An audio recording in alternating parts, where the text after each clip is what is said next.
काय साहेब देवाला आलता काय? होय. अरे आज आता घटस्थापना देव बसल्यात आपले.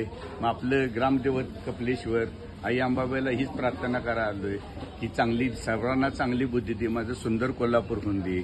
आज तुला सांगतो 3 गोष्टी महत्वाच्या. एक म्हणजे प्रशासन, 2 म्हणजे लोकप्रतिनिधी आणि 3 म्हणजे जनता. त्या तिघातली 2 जरी एक झाली, जनता आणि लोकप्रतिनिधी असून दे, प्रशासन किंवा जनता असून दे, तर सुंदर कोल्हापूर होऊ शकतो.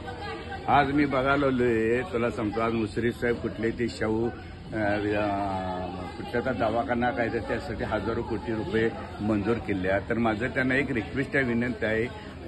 आज आमची पंचगंगा महापालिकेचा सावित्रीबाई फुले चांगले दवाखाने होते, अनेक लोक तिथे जन्मले, चांगले मोठे झाले. आज तिची अवस्था बघितली तर एवढी वाईट आहे. रातगाई बादगाई नको, पहिले ते पण दुरुस्त केलं पाहिजे.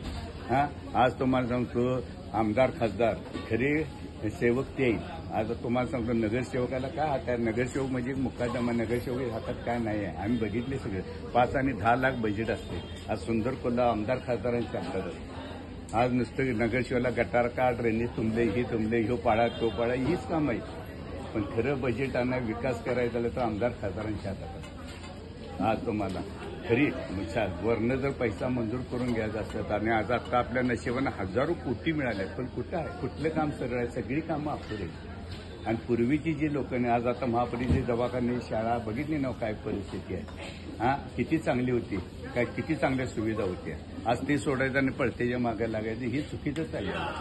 वास्तविक तिकडे पण आई अंबाबाई हेच सांगायला आणि हेच सांगायला घातलं आई अंबाबाईला आणि कपिलेश्वरला की माझ्या या लोकांना चांगली बुद्धी दी, माझं सुंदर कोल्हापूर करायसाठी, नाही तर रात गई बात गई यासाठी आलतो आज. आणि सर्वांना आज घटस्थापनेच्या सर्वांना विजय साळुंखे साहेबांच्या सर्वांना शुभेच्छा.